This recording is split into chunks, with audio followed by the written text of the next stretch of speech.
J'ai une question bien intéressante à vous poser. Croyez-vous que la construction du tabernacle au temps de Moïse illustre la personne et l'œuvre de Jésus-Christ? La parole de Dieu va nous donner une réponse bien claire aujourd'hui même à l'émission À travers la Bible.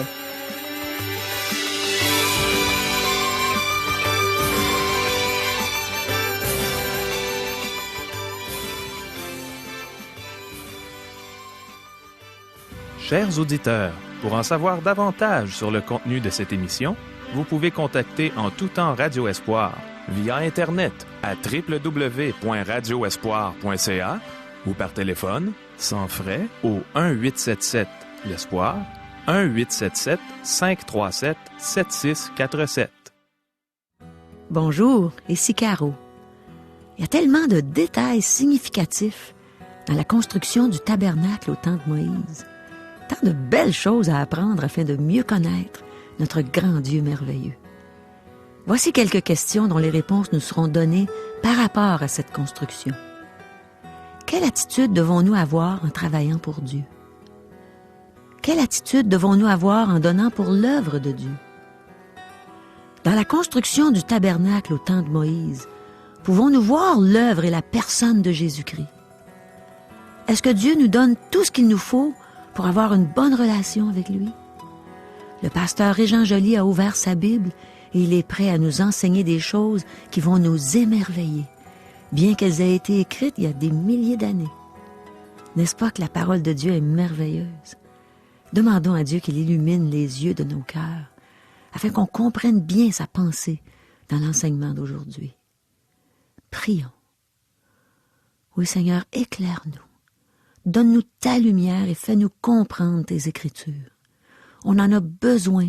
Dans ce monde où on vit, on a besoin d'être fortifié par ta parole. Enseigne-nous, Seigneur. Amen. À toi, Régent. Merci, Caro. Chers amis, ce chapitre traite encore du tabernacle. Dieu a déjà donné les instructions pour sa construction. Maintenant, dans ce chapitre, le chapitre 36 du livre d'Exode, nous voyons la construction du tabernacle. Il est essentiel que les plans et devis de Dieu soient suivis, car le tabernacle est une image de Jésus-Christ. Chers amis, débutons notre lecture. Exode chapitre 36, verset 1er. Betsaléel, Oholiab et tous les hommes habiles, en qui l'Éternel avait mis de la sagesse et de l'intelligence pour savoir et pour faire, exécutèrent les ouvrages destinés au service du sanctuaire, selon tout ce que l'Éternel avait ordonné. Oui, chaque membre de la nombreuse équipe travaillait à la construction du tabernacle avec la sagesse et l'intelligence que Dieu lui avait données. Betsaléel était responsable de l'ensemble du projet. Verset 2. Moïse appela Betsaléel, Oholiab et tous les hommes habiles dans l'esprit desquels l'Éternel avait mis de l'intelligence, tous ceux dont le cœur était disposé à s'appliquer à l'œuvre pour l'exécuter. Chers amis, notez un élément très important dans le service du peuple pour son Dieu. Si vous ne servez pas Dieu de bon cœur, ne le faites pas. Dieu ne peut pas utiliser ou bénir une mauvaise attitude. Les hommes qui construisent le tabernacle doivent fabriquer des articles de mobilier qui serviront à adorer Dieu. Pour eux, ce n'est pas un travail. Ils ne travaillent pas en regardant continuellement leur montre. Ils ne sont pas syndiqués. Ils ne comptent pas leurs heures pendant la semaine pour arrêter soit 40 ou 35 heures. Ils ne travaillent pas parce que c'est leur devoir ou parce qu'ils doivent travailler. Ils étaient esclaves dans le passé, mais maintenant, ils font un travail d'esclave parce qu'ils le désirent. Leur cœur est dans leur travail. C'est ainsi, chers amis, que nous devons travailler avec Dieu. De bon cœur. Un jeune prédicateur m'a dit un jour, « J'aime bien le ministère, mais je déteste prêcher. » Je lui ai recommandé de quitter le ministère. Ce n'est pas une fonction pour quelqu'un qui déteste étudier et enseigner la parole. Si un prédicateur ne peut pas faire son travail avec enthousiasme, il ne devrait pas être dans le ministère. Le prédicateur J. Vernon McGee, l'auteur de nos textes, a un jour entendu la prédication d'un de ses anciens étudiants. C'était un travail pénible pour cet homme, un véritable fardeau. Mes amis, si vous ne pouvez pas servir avec vitalité et vigueur, ne le faites pas. Dieu ne veut pas d'individus qui préféraient faire autre chose. Il faut y être consacré. Notez que Bezaleel travaille avec enthousiasme. Il n'est pas en route pour un match de football ou un match de baseball ou une autre activité sociale. Il travaille pour le Seigneur. Vous savez, si les chrétiens se rendaient à l'église le dimanche avec enthousiasme, toute la ville viendrait voir ce qui se passe dans cette église. Ce serait un véritable réveil. Le travail du Seigneur doit se faire dans la joie et le bonheur. Dans Romains, chapitre 14, verset 5, l'apôtre Paul dit que chacun ait en son esprit une pleine conviction. C'est avec un tel esprit qu'il faut servir le Seigneur. Sommes-nous persuadés que nous servons Dieu parce que nous le désirons de tout notre cœur et parce que nous voulons lui plaire avant toute chose? Dans 1 Corinthiens, chapitre 9, verset 16, l'apôtre Paul affirme aussi « Et malheur à moi si je n'annonce pas l'Évangile !» Paul désirait ardemment prêcher l'Évangile. Et que dire des 300 hommes qui ont suivi Gédéon à la rivière et qui ne se sont pas penchés pour laper l'eau, mais qui l'ont apporté à leur bouche avec leurs mains tout en surveillant l'approche de l'ennemi? C'est eux qui furent choisis par Dieu. Ces hommes disaient « Où sont les Madianites? Nous voulons régler leur compte. » Les détails de cet épisode sont dans le livre des Juges, chapitre 7, versets 5 à 7. Nous avons besoin d'un tel enthousiasme dans nos églises aujourd'hui. Nous avons trop de bois morts dans nos églises, trop de chrétiens qui ne font que réchauffer les bancs. Poursuivons notre lecture, versets 3 à 5. Ils prirent devant Moïse toutes les offrandes qu'avaient apportées les enfants d'Israël pour faire les ouvrages destinés au service du sanctuaire. Chaque matin, on apporta encore à Moïse des offrandes volontaires. Alors, tous les hommes habiles, occupés à tous les travaux du sanctuaire, quittèrent chacun l'ouvrage qu'ils faisaient et vinrent dire à Moïse, « Le peuple apporte beaucoup plus qu'il ne faut pour exécuter les ouvrages que l'Éternel a ordonné de faire. » Chers amis, je n'ai jamais vu cela ailleurs. C'est la seule fois qu'on a dû demander à une congrégation de cesser d'apporter des dons. Ils ont apporté plus qu'il n'était nécessaire pour la construction et l'ameublement du tabernacle. Au cours de toutes mes années de ministère, je n'ai jamais vu une telle collecte. Verset 6. Moïse fit publier dans le camp que personne, homme ou femme, ne s'occupe plus d'offrandes pour le sanctuaire. On empêcha ainsi le peuple d'en apporter. Il faut demander au peuple de cesser d'apporter des offrandes, car il y en avait déjà trop. Cela nous étonne, puisque ce peuple sortait de l'esclavage. Nous aurions cru que les Israélites auraient été peu disposés à se départir du peu qu'ils possédaient. Ils n'avaient jamais rien possédé, mais le peuple est généreux et il donne avec joie et enthousiasme à l'œuvre de Dieu. C'est avec une telle attitude que vous devriez faire tout ce que vous faites pour servir Dieu. C'est ce que Dieu désire. Dieu veut que nous donnions avec joie.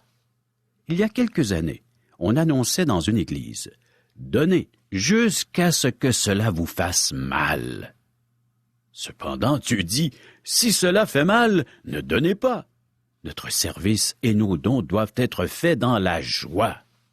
Il semble que dans ce chapitre, nous passons de nouveau en revue les articles du tabernacle.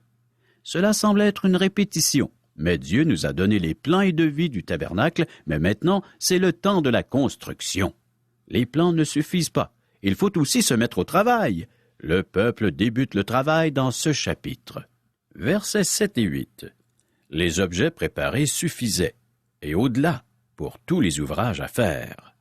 Tous les hommes habiles qui travaillèrent à l'œuvre firent le tabernacle avec 10 tapis de fin lin retors et de fil bleu, pourpre et cramoisi. On y représenta des chérubins artistement travaillés. Ceci était la couverture de tout le tabernacle. C'est la couverture qui allait sur les articles de mobilier lors de la marche dans le désert. C'était la clôture extérieure. Le fin lin retors nous parle de la justice de Christ. Il nous parle de son caractère et de son œuvre.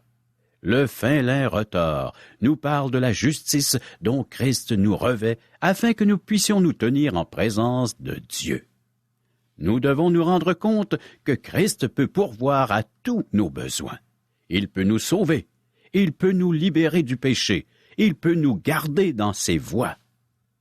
Le rideau en poil de chèvre, les peaux de bélier et les planches ainsi que leurs bases nous parlent d'un attribut de Christ ou d'un élément de son œuvre. Le tabernacle mesurait 30 coudées par 10 coudées et il avait une hauteur de 10 coudées. Il était construit de bois d'acacia et les planches étaient recouvertes d'or. Les planches avaient une coudée et demie de largeur. Vu leur poids, les planches étaient transportées sur des chariots. Cependant, les articles de mobilier étaient portés sur leurs épaules par les prêtres de la tribu de Lévi. Chaque planche était placée verticalement sur une base en argent. Tout le tabernacle reposait sur des bases d'argent, symbole de la rédemption. Les barres tenaient l'ensemble fermement en place. Les Lévites passaient les barres dans des anneaux prévus à cet effet. C'était une construction très compacte. Un rideau séparait les deux parties principales du tabernacle. La plus petite section était le lieu très saint et la plus grande section était le lieu saint.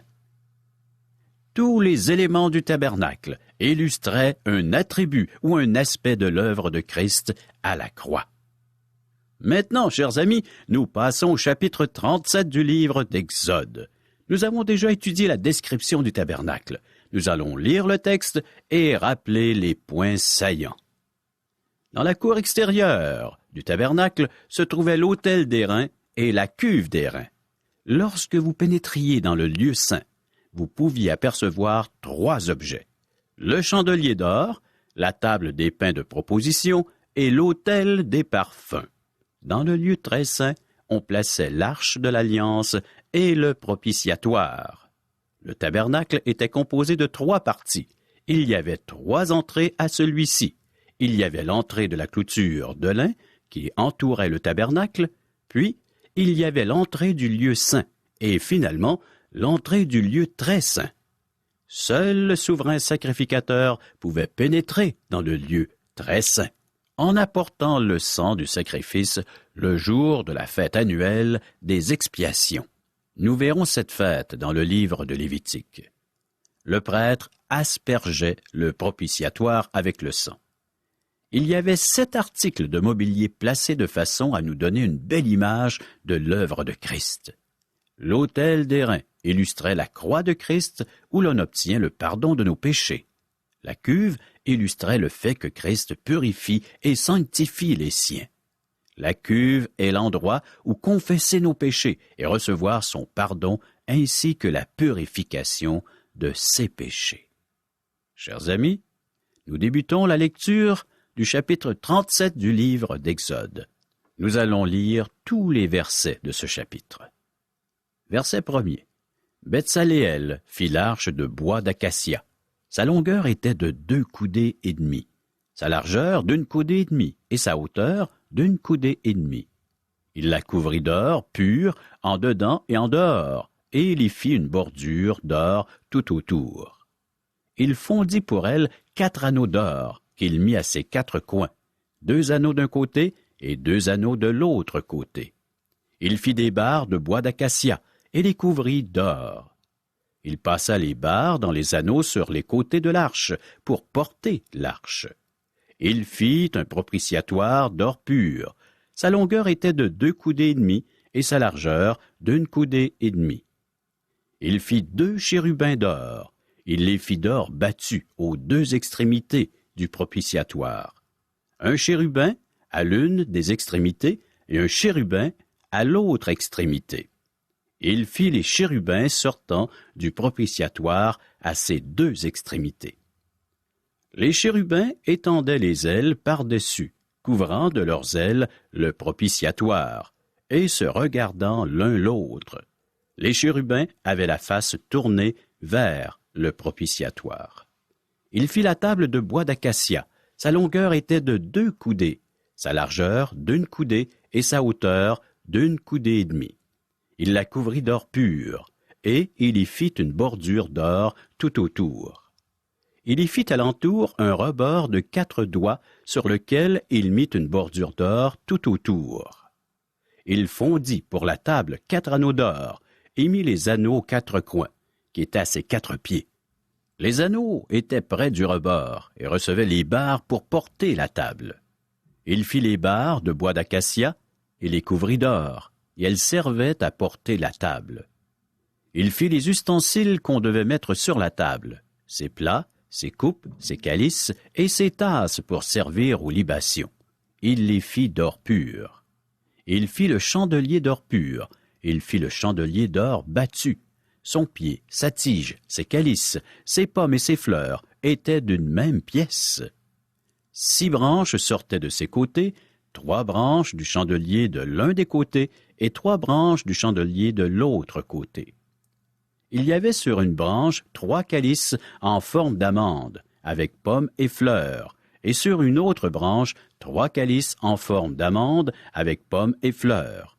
Il en était de même pour les 6 branches sortant du chandelier. À la tige du chandelier, il y avait 4 calices en forme d'amande, avec leurs pommes et leurs fleurs. Il y avait une pomme sous 2 des branches sortant du chandelier, une pomme sous 2 autres branches, et une pomme sous 2 autres branches. Il en était de même pour les 6 branches sortant du chandelier. Les pommes et les branches du chandelier étaient d'une même pièce. Il était tout entier d'or battu, d'or pur. Il fit 7 lampes, ses mouchettes et ses vases à cendre d'or pur. Il employa un talent d'or pur pour faire le chandelier avec tous ses ustensiles. Il fit l'autel des parfums de bois d'acacia.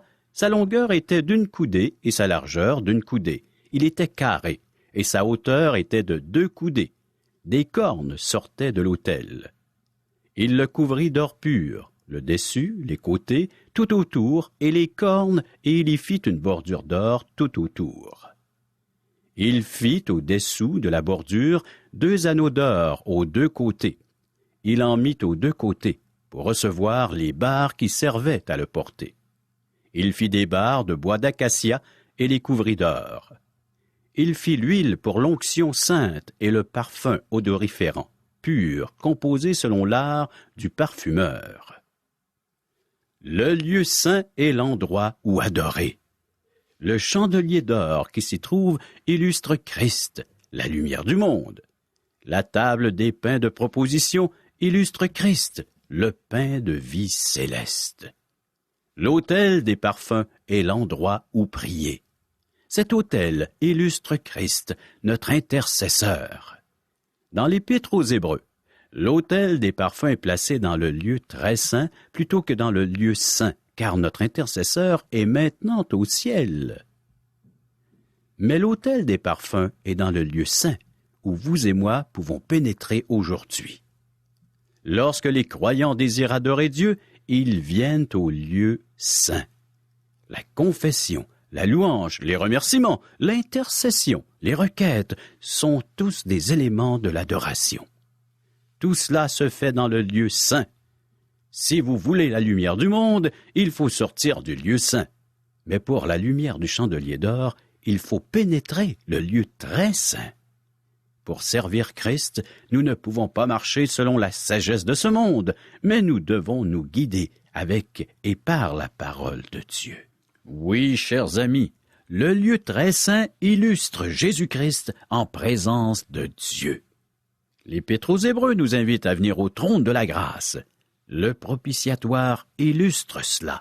C'est là que nous trouvons la grâce et la miséricorde dont nous avons besoin. Il y a un propitiatoire pour les croyants dans le ciel. Lorsque Christ est venu sur terre, non seulement a-t-il accompli la loi en se conformant à l'image du tabernacle, mais il a aussi fait une chose inhabituelle. Le tabernacle est aménagé horizontalement dans le désert. Il était installé sur une surface plate avec ses planches insérées dans les bases posées sur le sol.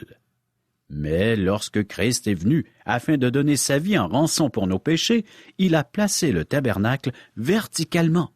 La croix était l'autel d'airain sur lequel l'agneau de Dieu fut offert.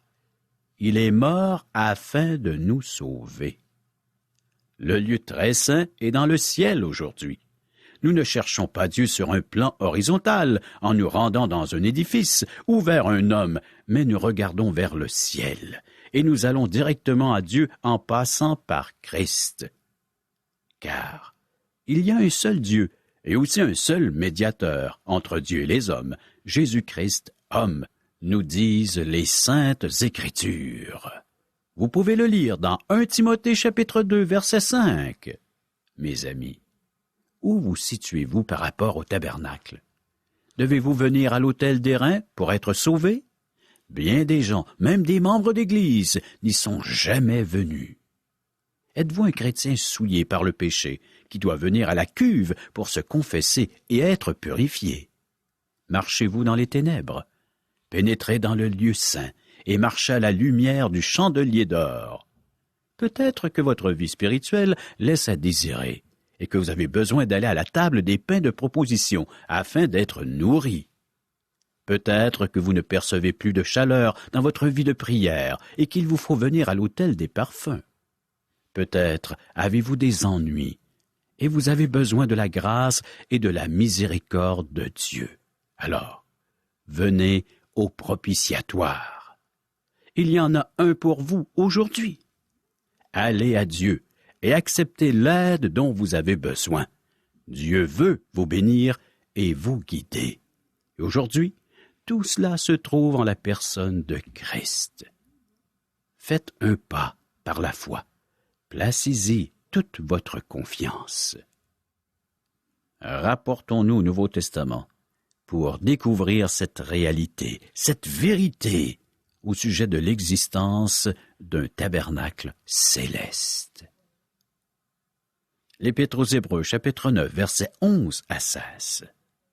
Mais Christ est venu comme souverain sacrificateur des biens à venir. Il a traversé le tabernacle, plus grand et plus parfait, qui n'est pas construit de main d'homme, c'est-à-dire qui n'est pas de cette création. Il est entré une fois pour toutes dans le lieu très saint, non avec le sang des boucs et des veaux, mais avec son propre sang, ayant obtenu une rédemption éternelle. Car si le sang des taureaux et des boucs et la cendre d'une vache répandue sur ceux qui sont souillés sanctifie, procure la pureté de la chair, combien plus le sang de Christ, qui par l'Esprit éternel s'est offert lui-même sans tache à Dieu, purifiera-t-il votre conscience des œuvres mortes afin que vous serviez le Dieu vivant?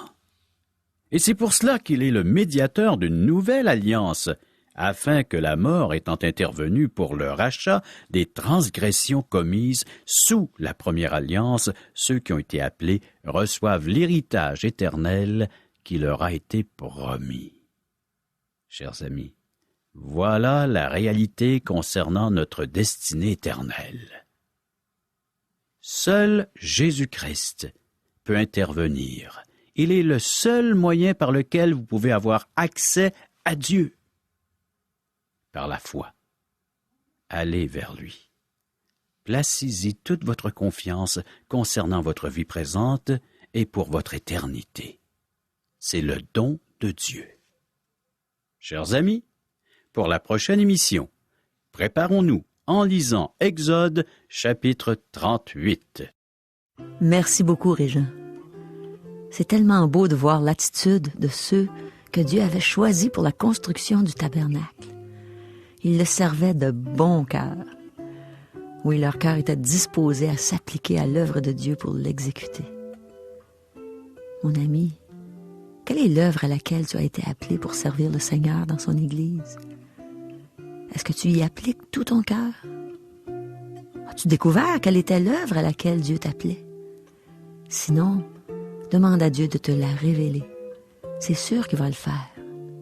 On a tous une fonction dans le corps de Christ. comme on a pu le constater dans les dernières leçons. Aussi, est-ce que tu donnes avec joie? L'apôtre Paul nous dit dans sa 2e épître aux Corinthiens, au chapitre 9, verset 7, que chacun doit donner comme il l'a résolu dans son cœur, sans tristesse ni contrainte, car Dieu aime celui qui donne avec joie. J'aime donc ce verset-là. Dieu aime celui qui donne avec joie. Ce que je trouve vraiment extraordinaire dans l'étude d'aujourd'hui, c'est le fait qu'on peut voir la personne et l'œuvre de Jésus-Christ dans la construction du tabernacle, au temps de Moïse. Et ça fait longtemps, ça. Et ça a été mis en écriture pour notre instruction, pour qu'on puisse mieux connaître ce Sauveur merveilleux que Dieu nous a donné. Régent nous a donné un enseignement concernant l'autel d'airain. Il disait que ça illustrait la croix de Christ, où l'on obtient le pardon de nos péchés. Il a dit que la cuve était l'endroit où on confesse nos péchés pour recevoir son pardon et pour être purifié. On a appris aussi que le lieu saint, c'est l'endroit où on va pour adorer Dieu par la confession, la louange, les remerciements, l'intercession. Puis on a vu que le lieu très saint illustre Jésus-Christ en présence de Dieu, là où il nous invite au trône de sa grâce pour obtenir sa miséricorde, son pardon. As-tu besoin de la grâce, de la miséricorde de Dieu en ce moment? Es-tu un chrétien qui s'est éloigné de Dieu? Reviens-lui. Je suis certaine que tu ne peux pas être heureux, que tu ne peux pas être heureuse si tu n'es pas près de ton Dieu. Reviens à Dieu. Il va t'accueillir à bras ouverts, comme l'enfant prodigue quand il revenait à son père. Si tu es réellement repentant et désireux de reprendre une bonne relation avec lui, c'est certain qu'il va ouvrir ses grands bras d'amour, qu'il va t'accueillir, qu'il va te serrer dans ses bras. Et pour toi qui n'es pas encore un enfant de Dieu, reconnais que tu es un pécheur perdu, que tu es sans Dieu dans le monde. Viens à Jésus, aujourd'hui, en ce moment même, je t'en supplie. Ses bras sont tendus vers toi pour t'accueillir, pour te sauver, pour te donner la vie éternelle. Il y a 2000 ans, les bras de Jésus étaient étendus sur la croix, alors qu'il payait en entier la dette de ton péché. Repens-toi et dis-lui que tu n'es pas capable de te détourner de ta vie de péché sans son secours. Demande-lui de te sauver, de te donner la vie éternelle. Si tu crois de tout ton cœur en lui et en son œuvre sur la croix, c'est certain que tu vas être sauvé. Chers amis, nous vous invitons à correspondre avec nous afin de recevoir un cours Parole par poste. Qu'est-ce qu'on apprend, Régent, dans des études bibliques par correspondance? Dans la série radiophonique à travers la Bible, on a vu au tout début de la série qu'il y avait différentes façons d'étudier la Bible. Celle-ci est par thème. Les gens pourront y découvrir le thème de l'amour, qui est Dieu, qui est la personne de Jésus-Christ, comment faire pour aller au ciel. Ça a vraiment l'air intéressant. Aimerais-tu nous en dire un peu plus long? Tous les thèmes, les grandes questions que les gens se posent, sont répondus à travers la Bible. Les gens n'ont qu'à nous demander le petit fascicule, quelques pages, et remplir le questionnaire. Alors on n'a pas besoin d'autres livres? La Bible. Uniquement la Bible et ce petit fascicule que l'on remplit, et on le renvoie à l'adresse qui sera inscrite sur ce petit fascicule pour en faire la correction, parce que les gens pourront suivre cette série. Ah, c'est pas compliqué. Très simple. J'ai vraiment le goût de m'inscrire. Et pour le faire, voici nos coordonnées au téléphone. 1-877-L'Espoir ou 1-877-537-7647. Et on a une adresse courriel. www.radioespoir.ca. Adresse postale. Radio Espoir, casier postal 34 143, Charlesbourg, Québec, G1G 6P2. Au revoir. À demain.